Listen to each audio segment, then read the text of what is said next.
these are the things that should be front of mind when playing Control. What is the tempo?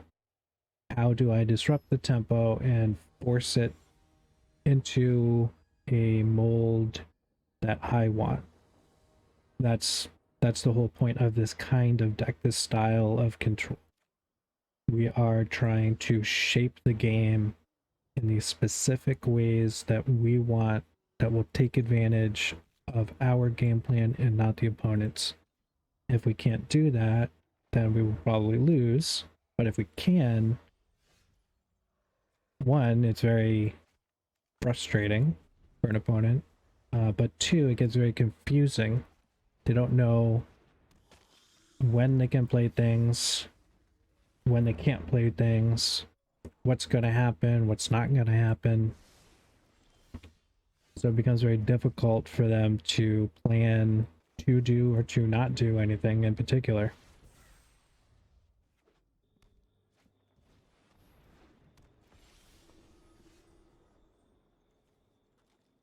Okay. So we'll just do this now.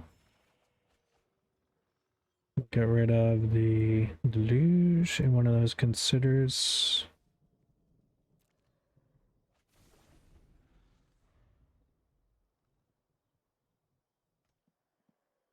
Hopefully we get another land here. That'd be great.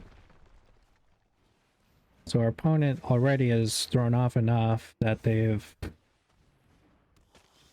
they're very playing. They're really playing their hand a lot. But also they took damage because they're trying to capitalize on what they see as weakness from us at the moment, which isn't necessarily incorrect. So we have two options. We can play this two ways. We can bounce this now before they can really do anything, or we could wait. I'm gonna just bounce that now. It's not a land, but it is removal.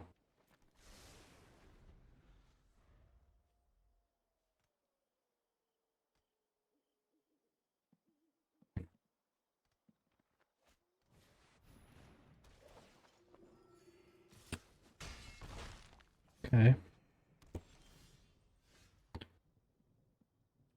So get rid of that now. Unfortunately, these are about to get huge. We're going to take a lot of damage. Oh, okay.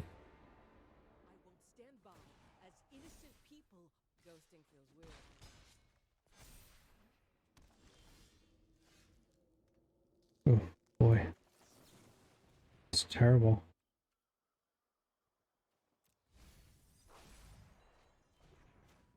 Wow. That's ridiculous. Look at all this land the opponent has. Got 3. I mean, we're playing good, but not that good.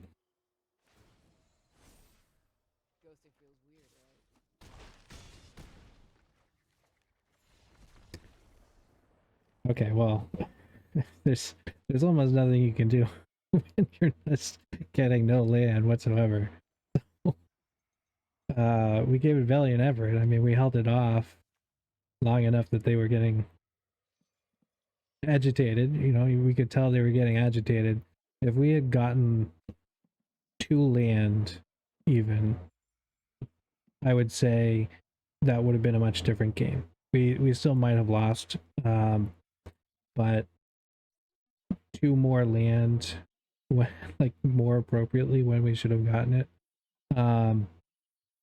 I don't think that would have turned out the same way necessarily. So there you can see how Control does when you get no land. Pretty much like any deck, you just kind of fall over.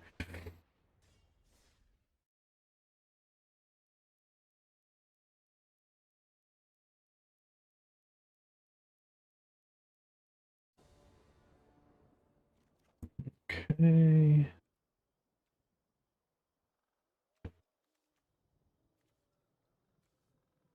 not the greatest. Technically, we have some counters. We have a sweeper.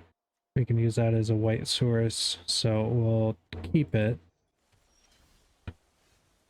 Okay, that's not terrible.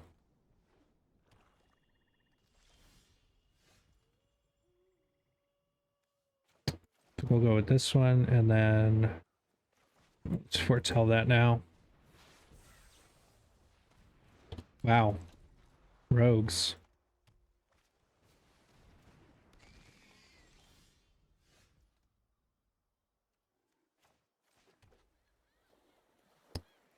Okay.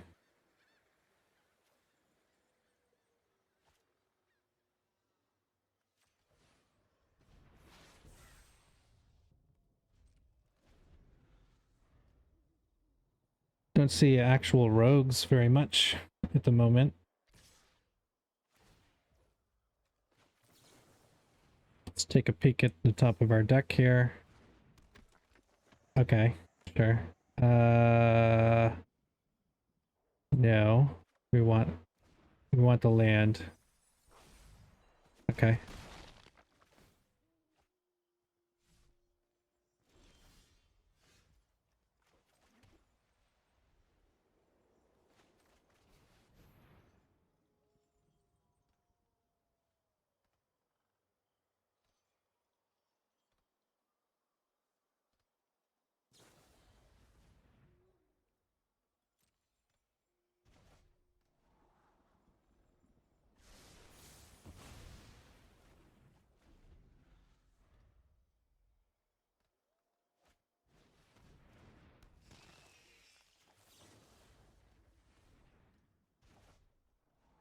Two can play at that game.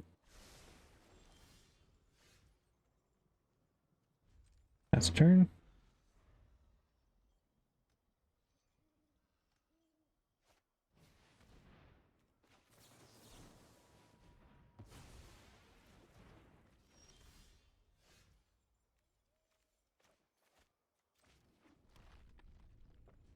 That's turn.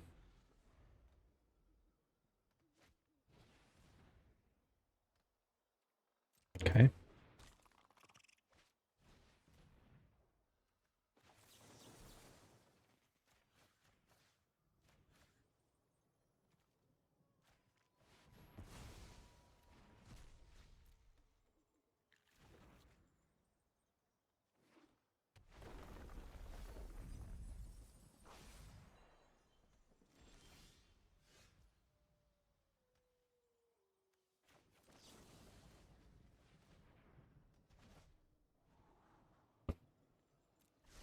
Sure. Last turn.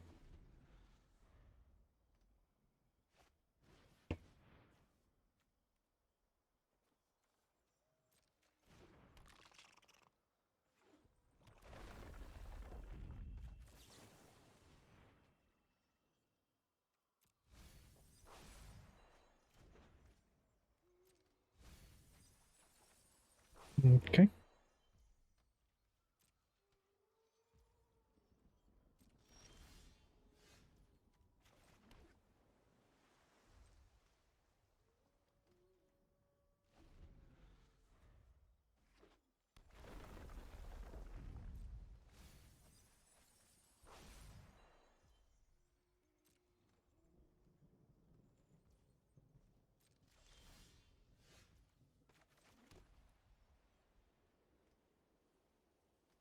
Alright, so if we start swinging in with our hall, we're kind of wide open for whatever other spells they're going to be doing here, which could be like Tasha's Maddening Cacophony. So let's not do that. Okay.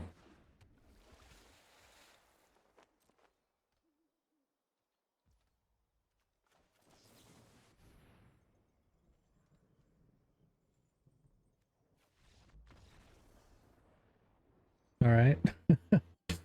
Wasn't really expecting that.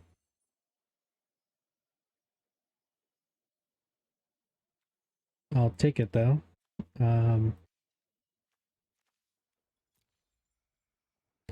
pretty annoying still, even with the reduced effectiveness, sort of. So, all right, rogues. I haven't seen an actual rogues deck in weeks.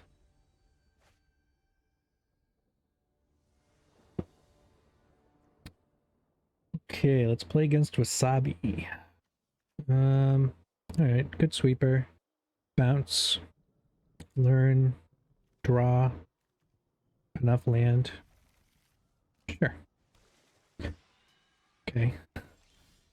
That's not it's not promising to see though. Anti-cognition could be helpful for us though. All right. No, let's guess hang on to that. White.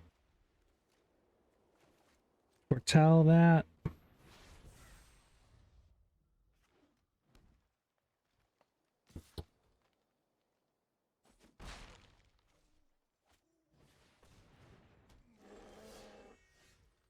Old growth troll. UW. Okay. Well, let's get that one down. So we could hold on to the sweeper, but we'll just do it now. This is going to give them more ramp. However, if they're going to make the token, I'd rather them just make it. We can start dealing with stuff like that as we need to. Not fun.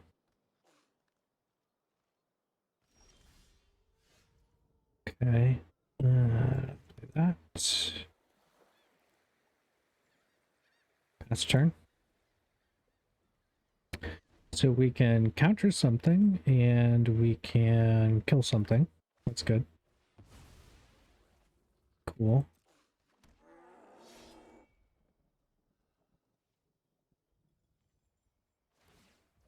So this will be a waste of a turn for them. That's nice.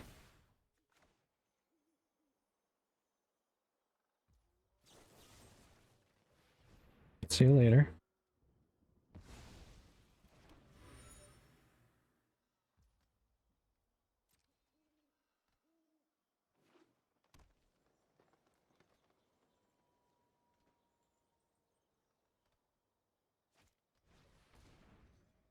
Nope.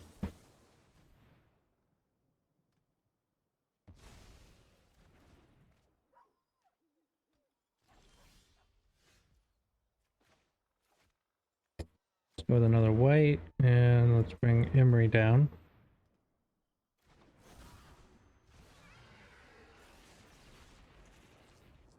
So if they buff that up, we might be kind of forced into blocking here.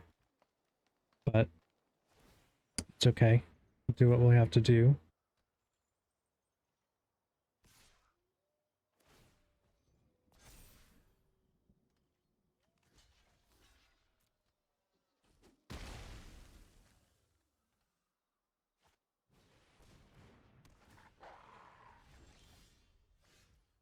Okay.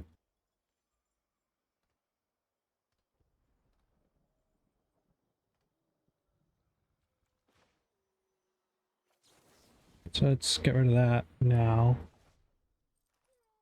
And we will grab a Sciences. Last turn.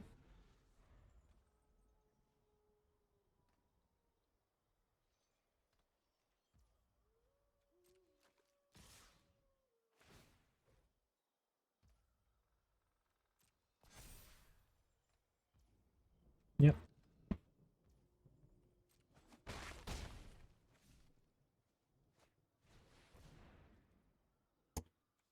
That's annoying.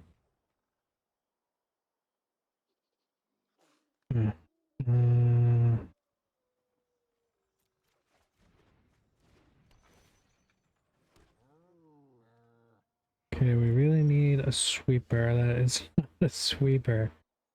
Come on, deck.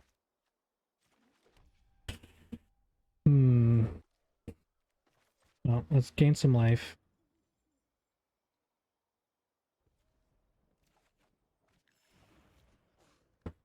Pass turn.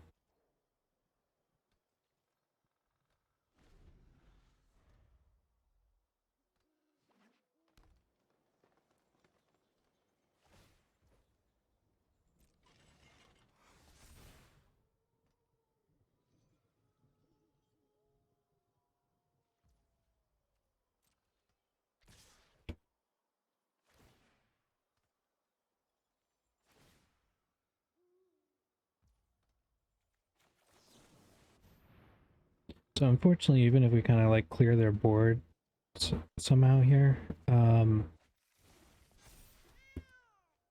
answer was staring me right in the face.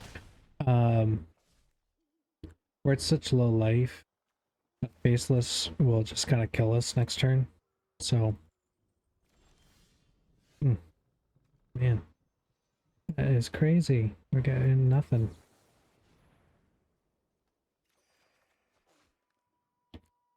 Okay, I mean, technically we can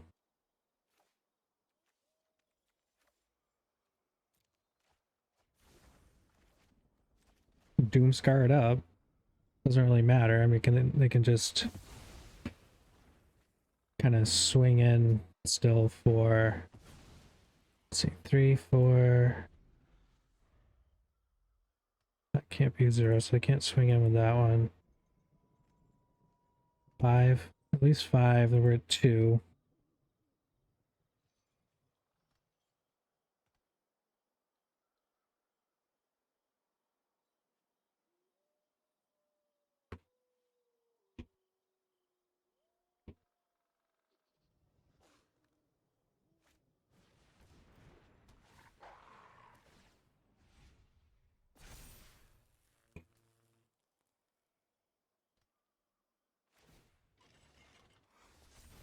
And that's game.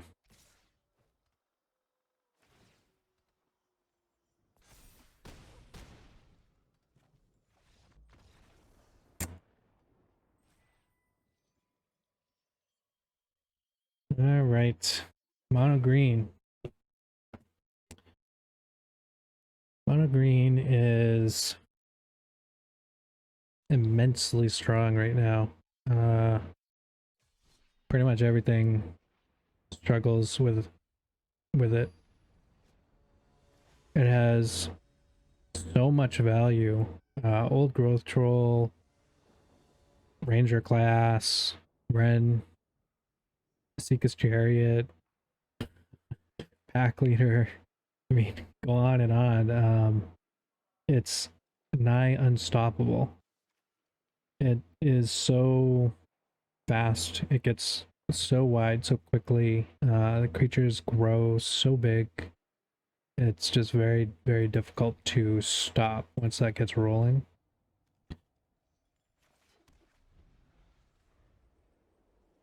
So that's a very difficult matchup for pretty much everybody right now.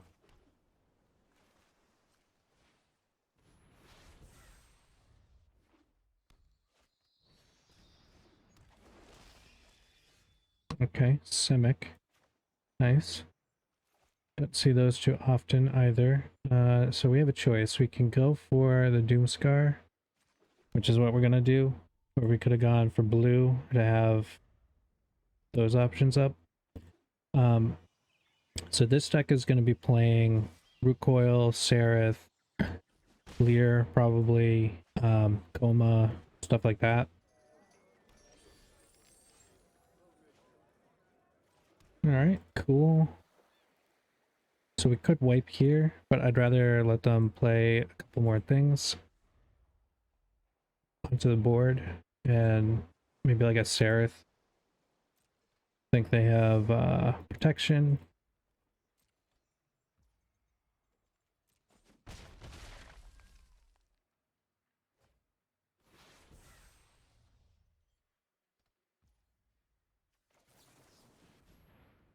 Okay, let's get a anti-cognition, and that will be nice later, but right now we're going to need more disruptive type things, more interaction.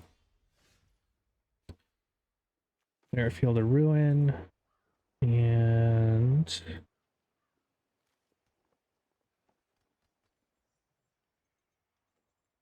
three, 1, 2. Anti-cognition and disdainful would not stop an actual counter, so let's pass.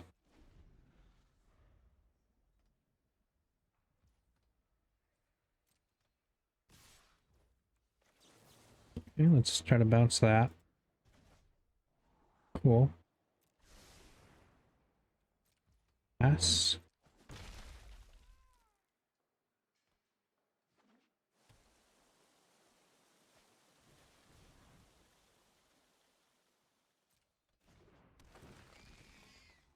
Yep.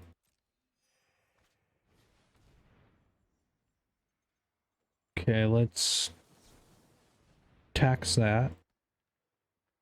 So if they have a counter, now they have to decide whether they want both of those or to counter. Okay, go for blue. 2, 3, 4. Okay, so there's still a couple turns off from being able to just swing in with that in general.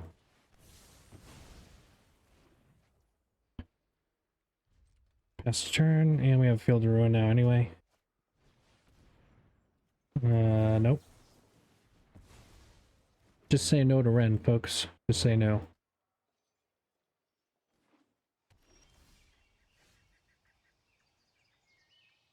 Hmm.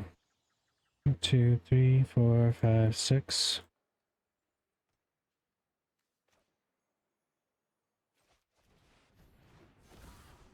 Bring our Emery down. Pass the turn.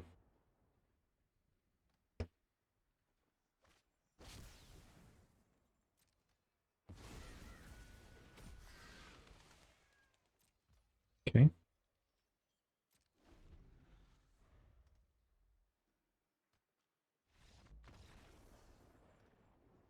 All right. I guess they didn't draw into anything good there. So it usually becomes as simple as that was. Disrupt a couple key points, force an opponent into the path that we want, right? We forced them to make that decision. It turned out that was an epiphany anyway, but we don't know that. So operating under the worst assumption that that was a counter, we're forcing them to either use the counter or not, right? We want either way, we want something. So they could have chosen to do nothing and let that go to graveyard, leaving mana open to try to fake us out because it appears they did not have a counter. Or they could have done what they did, let it come into play. Or they could have, if they did have a counter, use the counter. But we're forcing that situation. If you're playing against a deck that has counters, it's obvious they have counters or the potential to counter what you're doing. At some point, you need to fight through and play through those counters. So your best bet to working through that situation in those scenarios is to design the situations around interactions that you want, that you understand at least the onset of what's happening. So if we were going to get into a mini counter battle here, I understood what the opponent was doing, what my counter was, and what they might be doing. Even if they test of talented there, them tapping out to do that was still ultimately to our advantage. So if you're going to be in a counter battle with another deck, with an opponent, at some point you have to get through them. But you should be trying to present positions and situations and scenarios where you're still kind of dictating the boundaries of that battle, that test of your design versus theirs, your will versus their will, to understand the confines of that struggle and who's going to come out on top. We had more open mana, they had less. We kind of used a situation to confine the possible outcomes to our favor. So no matter what they did there, aside from doing nothing, which would have given us more information, we kind of came out on top from a play standpoint. And if they had done nothing, that would have given us a clue as to their mindset. Even if they didn't actually have a counter, they're playing like they are. So that tells us something about that player and how they're going to approach the game, which again is something then we can roll into how we're playing, how we're facing off, and how we can approach what we're doing and when we're doing it. So then later, when they go for the Wrenn and 7, they're already off balance. We've kind of taken away their toys. We have dealt with the main situation and kind of setup that they were trying to enact. And by the time they go for the Epiphany Wrenn play, it doesn't matter. Like, we shut it down. So they Epiphany, and so what? You have two birds. I have Imri. Even if you bounce it or whatever, big deal. So what? Obviously, we understand what's going on in the game, and we're aware of how to answer their scenarios and situations appropriately. So that's how this kind of control is played. It's very mindful. It's very thoughtful. You need to pay attention to what's happening. Sometimes you're just not going to get the right cards. Like the last game where we only got 2 land, and you're not going to win. But in the games where it's more like this, sometimes it's going to be very much like a dance, where you're dancing with your opponent and trying to outstep them and understand what they're doing while shielding what you are doing. Or in other circumstances, kind of what happened here was instead of trying to shield what we were doing, once we went for the counter on this root coil, everything was kind of out in the open. In general, this is a relatively inexpensive creature. It's a ramper, so normally, yeah, you probably don't want that hanging around. However, what we told the opponent was, we know what you're doing. It's not going to be allowed. And after they paid for the price and got it onto the board, we wiped the board, right? So we followed up our threat that they were able to answer with a threat they were not able to answer and just wiped it anyway. So what that's telling the opponent is, it doesn't really matter what I do. If they don't want something, they're going to make sure that it's not there. And then after we did that, we countered Wrenn. Okay, they don't want that, it's countered. So this all goes into the ethos of this type of control, which is pretty different from the last standard. So to take a little explanation break here, looking at the like Eldraine, Ikoria, styles, Theros styles of control, they, not to say they weren't deceptive and you couldn't play this way, but the types of cards available and the environment overall, it was obvious what you were doing, especially if you were playing Yorion, right? It's a companion. Everyone can see your companion, so they know, okay, they're playing Yorion, and oh, it's white blue, or maybe it's Esper, So if it's Esper, it's probably going to be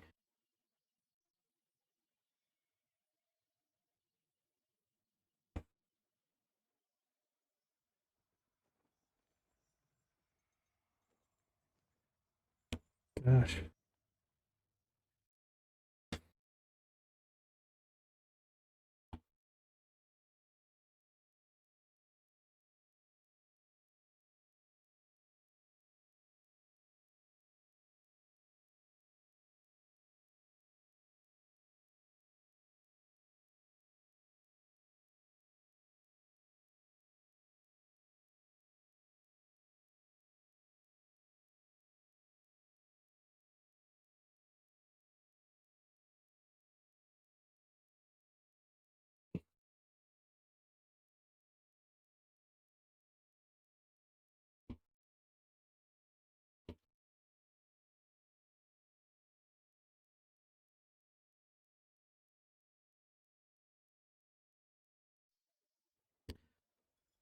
If it's Esper, Doom Foretold. If it's uh, Azorius, you're probably doing some kind of Archon build or just, Shark Typhoons and all that fun stuff, right? So it was pretty obvious, especially with how near the end, how long the sets had kind of been ruminating and everything. So the way that the control was played was very strong. It was very forceful. It was very in your face. Wipe, wipe, wipe, wipe. Yorian. Flash my whole board. I now am drawing like 100 cards and exiling 20 things on your board and, whatever, right? Tons of things. It was all very in your face.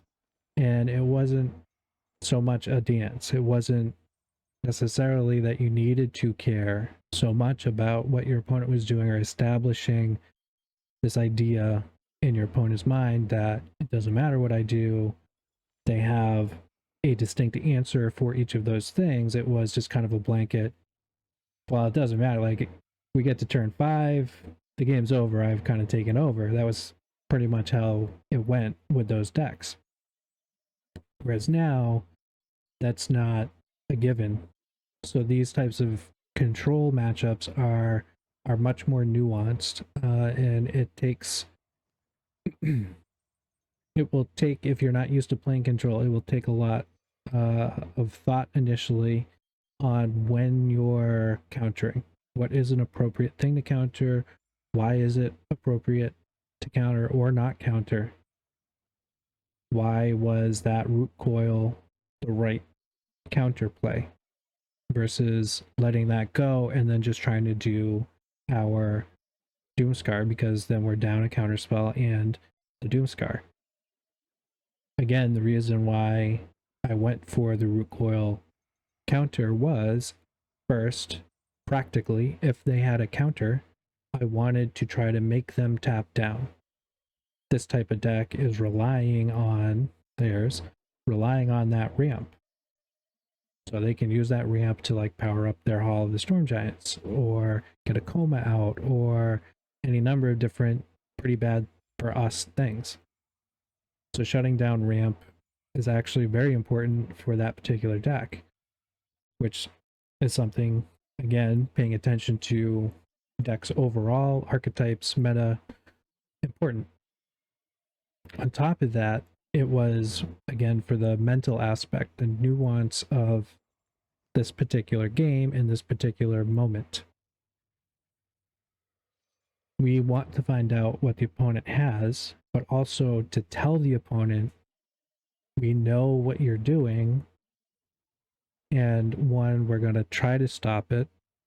And then on the following turn, when we Doomscar, we're telling them it doesn't matter if you don't like it, we're doing it anyway. So we presented a counter that they could get around, and then we did it anyway. We took their board away. And then they went to play another thing, and we just countered it. Full stop. And then they Epiphany, and we couldn't really do anything, but we had a sticky, right? So the priority stuck because we had Fading Hope. Technically, we could have bounced a bird. However, if we did that, one, we don't really need to, right? If we look at this board state, right? They have just Epiphanied. Technically, we could have used a Fading Hope, bounced one of those birds. We're not really under life pressure. 14, that's not life pressure. 3, 2, that's some life pressure that we need to think about, that kind of thing. Right now, definitely not. However, having a sticky, a moment where they cast the spell and Fading Hope is giving us a priority check, is telling them, and they still have interaction with one land. They still have something they can do. So they get through a board wipe, countering the Wrenn, they get their Epiphany out, and we still have answers. Still. That's what's happening in their head. Jeez. They still have another answer. That's what we want. We want to drill into the opponent. It does not matter what you do. We own this game. We do, not you. So a lot of rambling maybe, but this is how a serious control mentality kind of operates, right? You are establishing that train of thought with yourself and the opponent, and it all happens with these card interactions. We're not speaking at all, but each of these little interactions, what the opponent's doing, what they're trying to play, what we're trying to counter, what we do counter, what we do wipe, when we do those things, that all informs what we are to the opponent, right? This kind of goes back to the who's the beatdown. In control, it's not simply who's attacking, right? It's who is establishing the overall tempo of the game. Are we allowing the opponent to do something?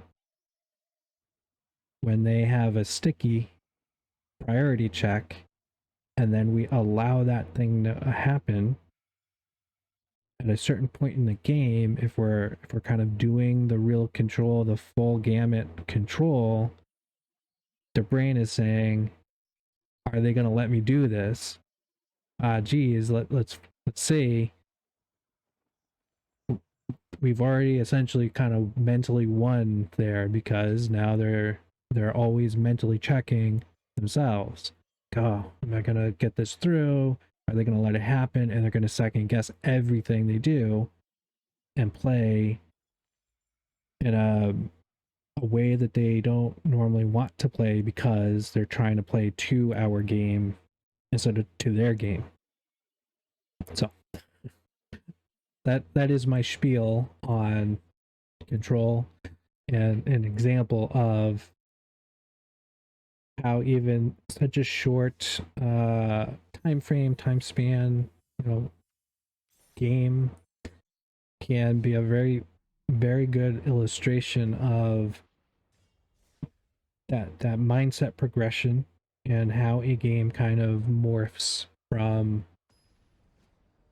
one opponent just kind of laying down threats, or thinking they're going to be laying down threats and slamming the table with big heavies, and then taking over with an epiphany, and then suddenly, wow, I can't do anything, scoop. Okay, so only 2 land. This could be terrible or could be fine. I like having the sweeper and that counter. That's good. So we'll try this. We'll drop that first.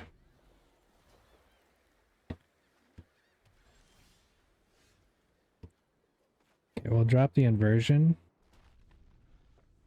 That'll get us up to 3.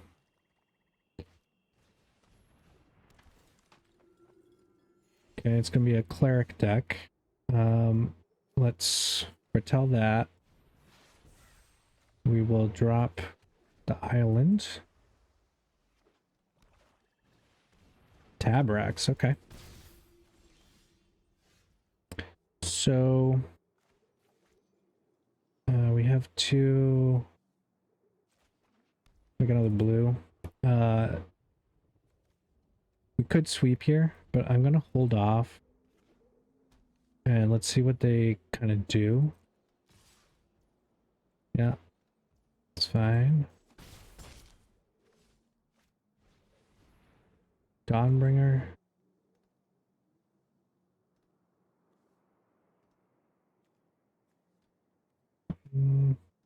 Yeah, we'll just let that go. Hang on to our counter.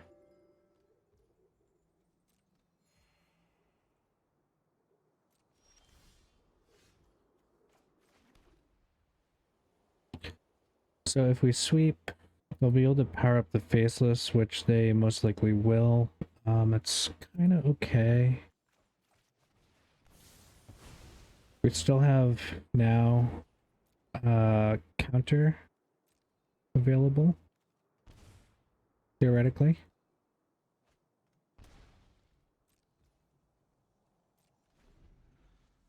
Depending on what they cast and how much it is. Another Tabaraks. Let's make them tap out for it.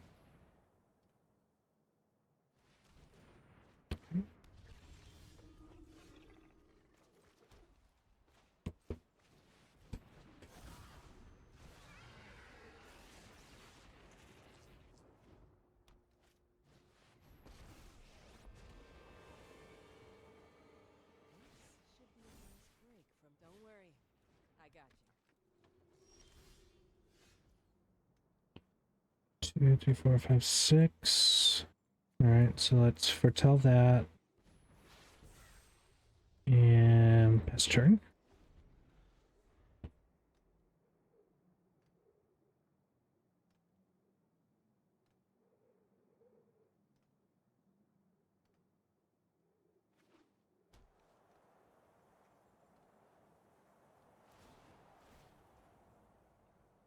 Okay. It's an expensive exile.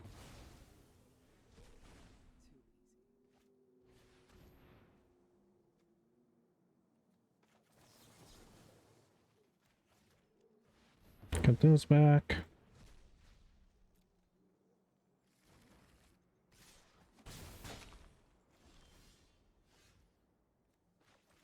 Build a ruin, that's good to have. We can take 2 extra turns now.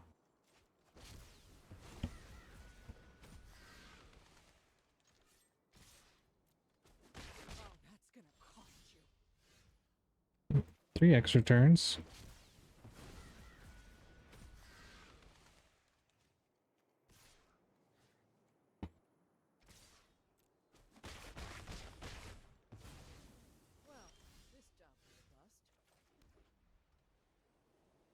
And we will bounce that to their hand now, so even if they blood on the snow, they're not going to get any value out of that.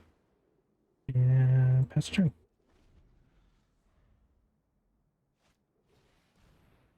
Sure.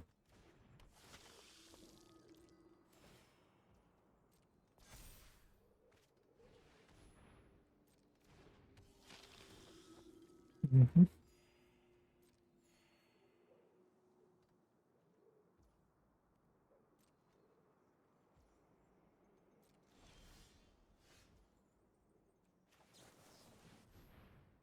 Okay, let's draw some stuff here. So we probably want the test in case they draw into a blood, and I think we do want the creature support otherwise. So from here we will pass turn. So we can just chump until we can get Emery out. Yep, can't really do anything about that yet. That is fine.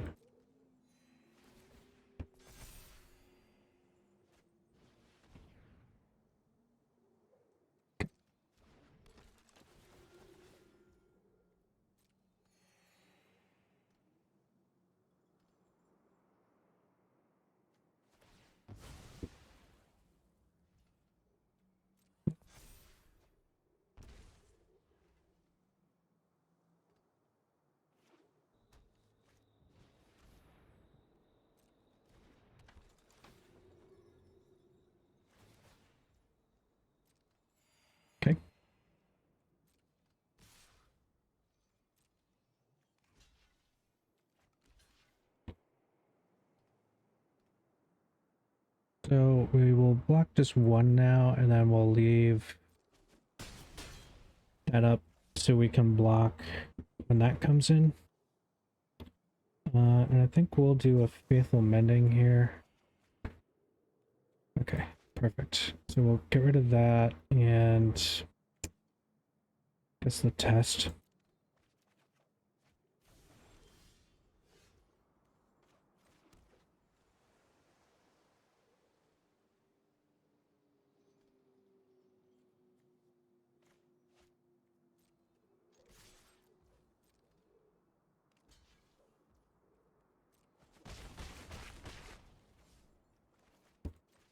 Okay.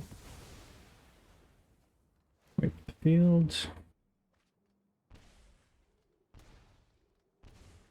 they can swing in with one of those faceless.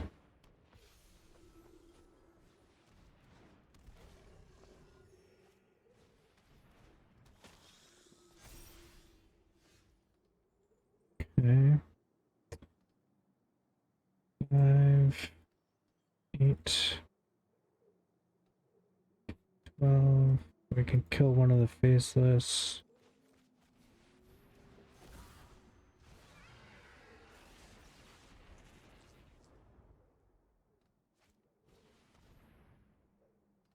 Hmm.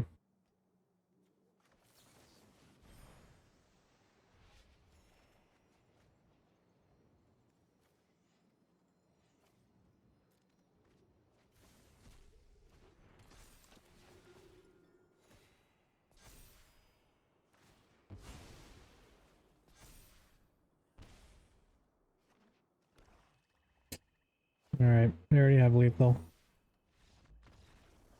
That's unfortunate. Just didn't get enough answers there.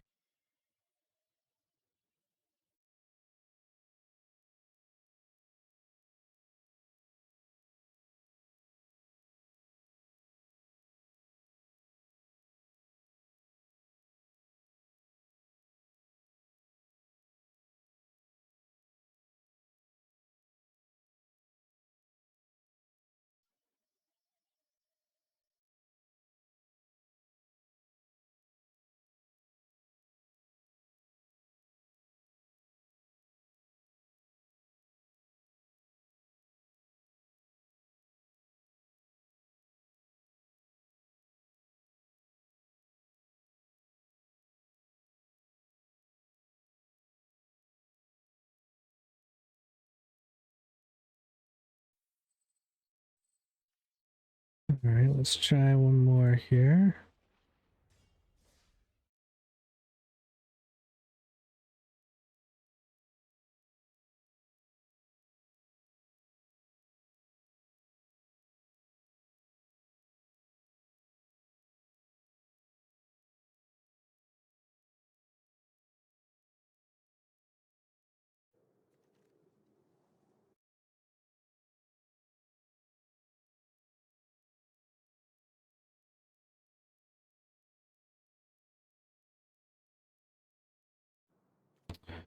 Okay, a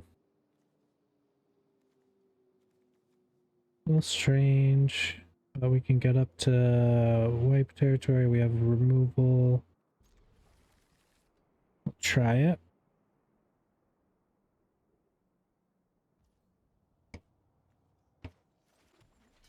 Start with that one.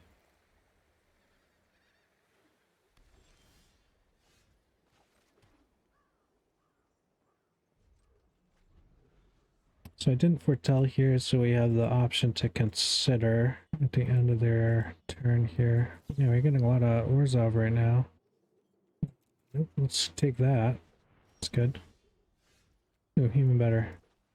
Okay, let's foretell that now.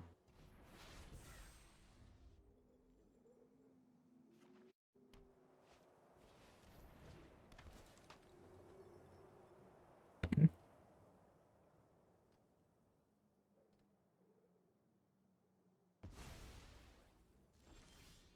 Interesting choice. Okay. Pass turn.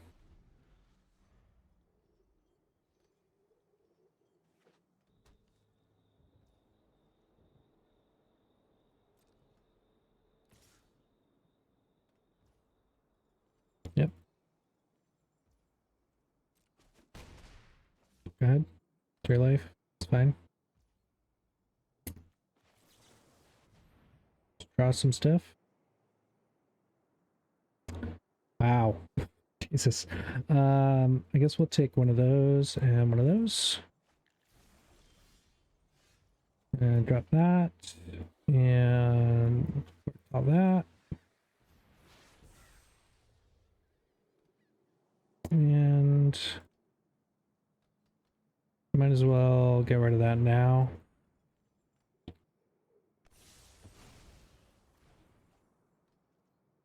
Since we have another sweeper waiting.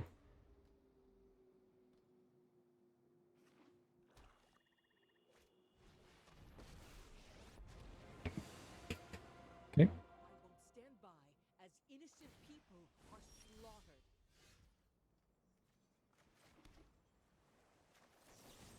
Get rid of that.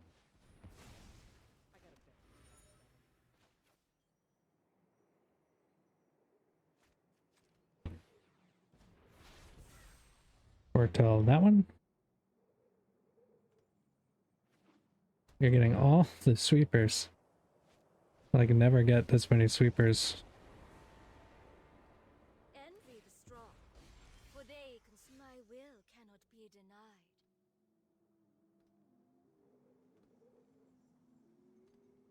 denied. Okay.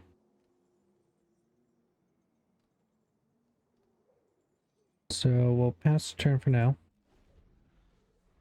See what they do next.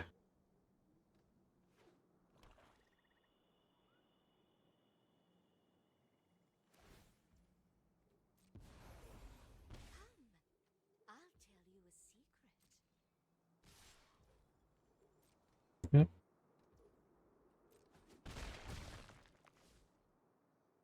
So we need like 2 more land for undo there. Or... Okay.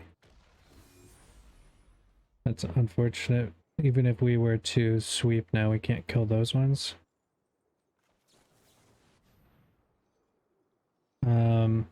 Okay, so let's grab the plains and a...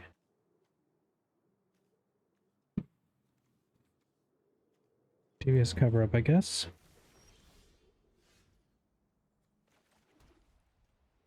Get that down. Alright, so, I mean, we can remove everything but those.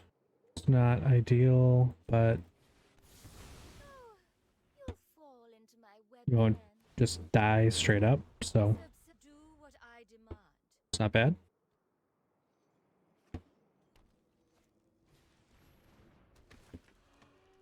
Ooh. It's not good.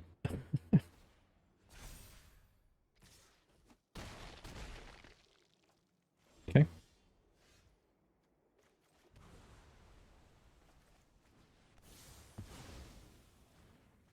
Sweep it deep.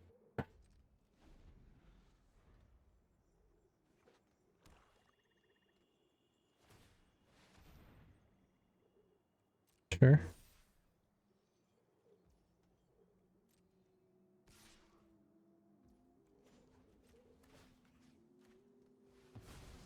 Goodbye.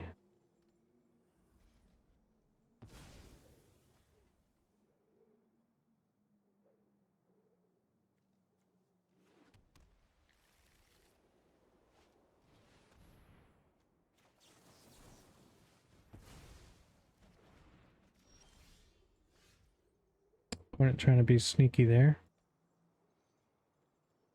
That's turn.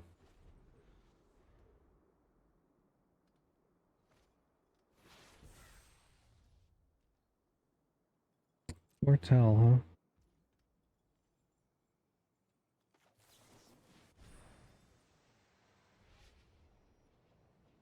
Wow.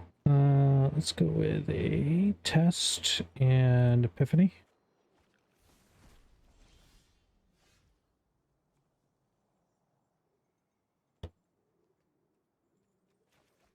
Epiphany.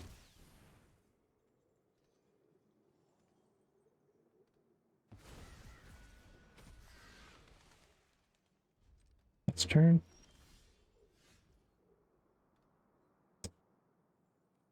Its turn.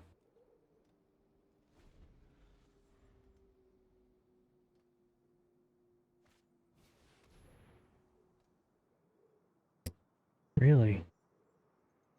It's a kind of bizarre deck. 5. So is that Starnheim probably?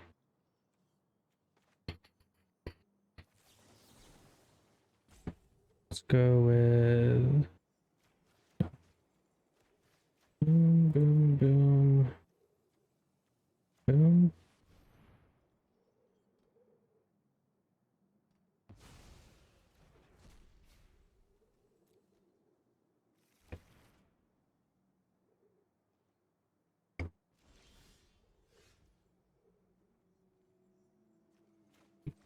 Bring out Emery.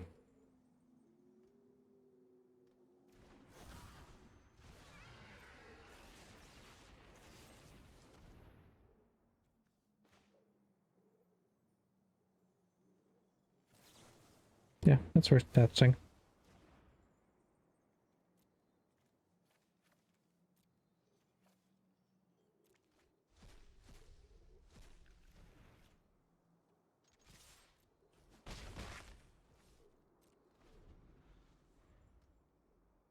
So even if they Starnheim here, we can just sweep. Okay, there was a sweep. Fine. It's fine. So 1, 2, 3, 4, 5, 6, 4, 2. Cool. Start pounding in with Hall.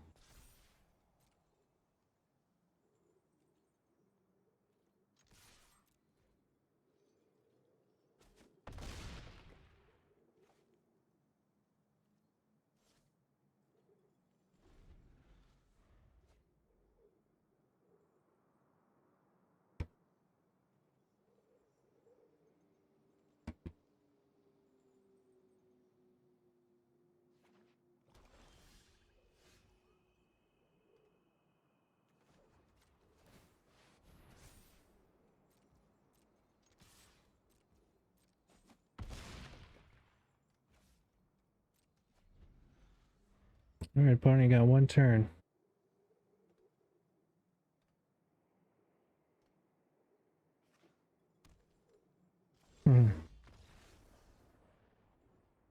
Playing the bluff. I like it. Okay.